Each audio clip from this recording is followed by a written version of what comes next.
Salut! Vamos continuar ilustrando Júpiter. Quando a gente fala de Júpiter, a gente está falando do pai dos deuses, do rei dos deuses, do deus dos deuses. Aqui a gente pode entender de forma filosófica da seguinte maneira. Se Júpiter é o regente de Sagitário que fala da filosofia, quando a gente vai investigar melhor esse planeta, esse deus, esse arquétipo, a gente pode entender que a partir da filosofia, que a partir do questionamento em relação a fontes superiores da compreensão humana, a gente consegue criar os outros deuses. Então, a partir de Júpiter, a gente pode entendê-lo como o pai dos outros deuses também. Apesar da mitologia não dizer exatamente isso. Ele não é pai de todos eles, mas de forma filosófica, a gente pode entender que os outros deuses surgiram a partir desse questionamento, dessa investigação superior. Então, quando eles começavam a questionar em relação ao sagrado, eles estavam falando de Júpiter. E à medida que esse questionamento ia tomando forma, outros deuses iam surgindo. Então aquela figura voltada para a beleza e para os relacionamentos foi dado o nome de Vênus. Aquela figura voltada para as guerras e para a luta foi dado o nome de Marte. Aquela figura voltada para o lar e para a maternidade foi dado o nome de Lua. Então quando a gente estuda Júpiter e a gente vai desenvolvendo esse planeta na nossa vida, esse simbolismo na nossa vida, a gente compreende que Júpiter representa a capacidade de síntese. E o que significa síntese? Quando você pega um aglomerado de conteúdos e sintetiza um símbolo, por exemplo. A astrologia ela é toda voltada para os simbolismos. Quando você estuda um símbolo e você vê aquele símbolo dentro do mapa, você consegue mergulhar naquele símbolo e divagar sobre as informações infinitas que eles podem representar. E justamente por a gente estar falando de símbolos, a gente está falando de uma grande complexidade. O próprio mapa astral é um símbolo grandioso. Cada pessoa tem um grande símbolo que representa a si mesmo como potencial. Um exemplo dessa complexidade é a gente precisar integrar e analisar que vários opostos complementares existem dentro da gente. A gente precisa fazer essa união desses paradoxos e não simplesmente vivenciá-los a partir de uma polaridade e depositar a outra polaridade em outra pessoa, por exemplo. É um desafio, é uma complexidade muito grande. Júpiter também pode ser visto como o deus da fé. Ele é aquele deus voltado para a abundância, o nosso lado otimista. E a partir do nosso otimismo a gente tem motivação para poder agir na vida. Então, à medida que a gente desenvolve um lado mais otimista, a partir da nossa experiência de vida, a gente está desenvolvendo o nosso lado Júpiter. E quando a gente está falando sobre esse tema, essa expansão de consciência, nada mais importa além dessa eterna busca ao sagrado, até certo ponto. De alguma forma, quando a gente está nessa busca de reconexão, ela é extremamente válida. Mas é importante lembrar que os outros deuses, que os outros pontos no mapa também precisam continuar sendo desenvolvidos. Ou seja, às vezes você está voltado para uma religião, para uma filosofia e você está naquela direção e ela está fazendo sentido para você, maravilha. Mas e a profissão, e o relacionamento, e a família, e o cuidado de si mesmo? Tudo isso precisa ser levado em conta também. E tudo isso também faz parte de uma forma de expandir a consciência. Até porque quando a gente segue um excesso, a gente de alguma forma pode estar negando os outros pontos. Dando o exemplo da religião, quando uma pessoa segue muito uma religião e aquela doutrina, aqueles dogmas, ela de alguma forma está negando outras partes da vida dela que ela precisaria também enxergar. E quando a gente fala desse excesso religioso, a gente geralmente enxerga ele como um fanatismo religioso. Ou seja, a pessoa está fanática naquela direção. Não necessariamente precisa ser apenas na questão religiosa. Mas nesse contexto, em relação ao fanatismo religioso, por exemplo, pode ser um sinal de que por trás a pessoa não tem tanta segurança naquela direção que ela está seguindo. mas por medo ou por questões mais profundas, ela não se desapega daquela visão, ela quer colocar aquela visão de vida dela de qualquer maneira, sendo que lá no fundo ela duvida a todo instante se é aquilo mesmo.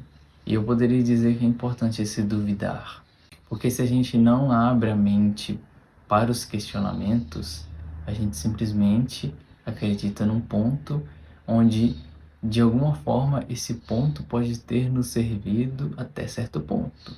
Em algum momento, essas questões precisam ser relativizadas porque elas já ficam ultrapassadas por seu nível de consciência atual. Então, até mesmo as nossas verdades, a nossa religião, a nossa forma de se dirigir ao sagrado precisa ser relativizada de tempos em tempos. Porque a ideia aqui não é seguir apenas um absolutismo, é isso aqui, ponto, quem duvidar disso estará comprando briga comigo. Não é por aí. A ideia é nunca ter certeza de nada, já que todas as verdades são meias verdades e todas elas unificadas fazem parte da mesma fonte. Quando a gente está desenvolvendo o Júpiter, expandindo a nossa consciência, é o momento onde a gente é convidado a perceber que a vida vai muito além do nosso próprio eu, que a vida vai muito além do nosso próprio ego. O objetivo aqui é alcançar novos horizontes. E quando a gente fala de alcançar novos horizontes, a gente inclui também mais pessoas na nossa vida. Porque quando a gente fala de Sagitário, o regido de Júpiter, a gente está falando também do elemento fogo. A gente está falando também de ação. E uma questão importante que pode encaixar nesse tema é a respeito das opiniões e dos fatos.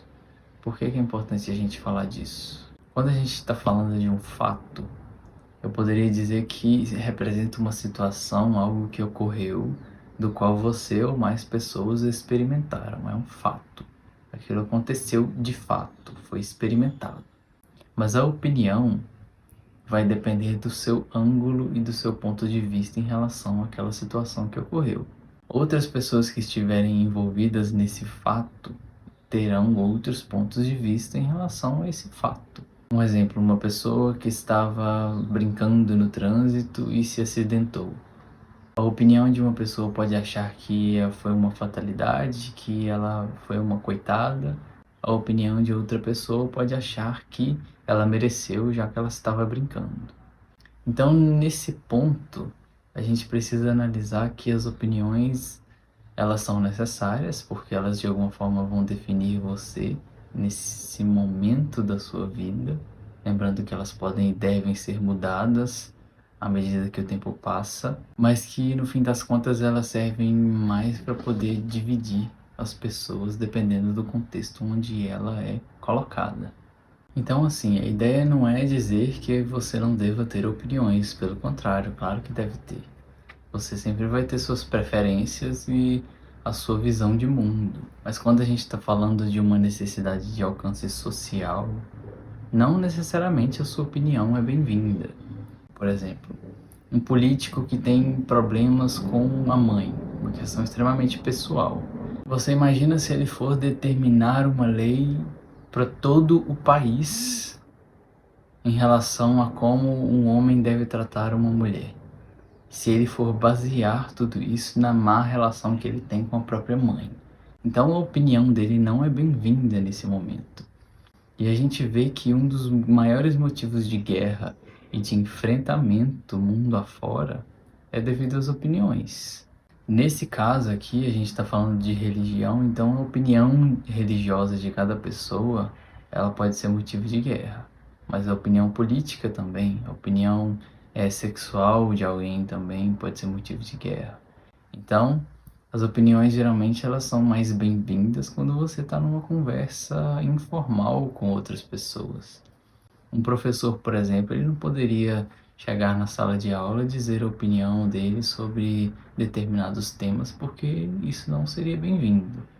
Ele pode fazer isso? Claro que sim, né? Mas quando a gente está falando de um desenvolvimento de consciência realmente maduro, eu acho que as coisas precisam ser colocadas, cada uma delas, no seu devido lugar.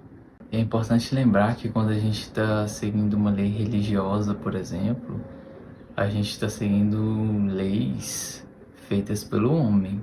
Por mais que sejam numa tentativa de trazer uma melhor conexão em relação ao sagrado, no fim das contas é uma opinião, uma visão tanto mais abrangente em relação à verdade, de preferência, mas no fim das contas ela deve ser vista como sujeita a falhas também.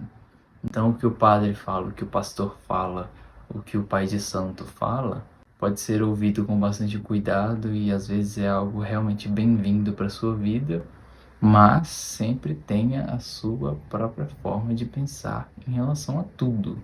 Isso é muito importante. Então, em relação às opiniões, a gente está sempre mudando de opinião dependendo do que a gente coloca para dentro da nossa mente. Quando você está estudando, você está expandindo a sua consciência. Se você está expandindo a sua consciência, o que você pensava há um mês atrás, não necessariamente você deve manter em pensamento como uma certeza atualmente. Claro que você deve ter os seus princípios, mas no fim das contas, quando você se mostra flexível em relação à vida num geral, eu poderia dizer que é uma postura um tanto mais sábia. Enfim, como diria Raul Seixas, eu prefiro ser essa metamorfose ambulante do que ter aquela velha opinião formada sobre tudo.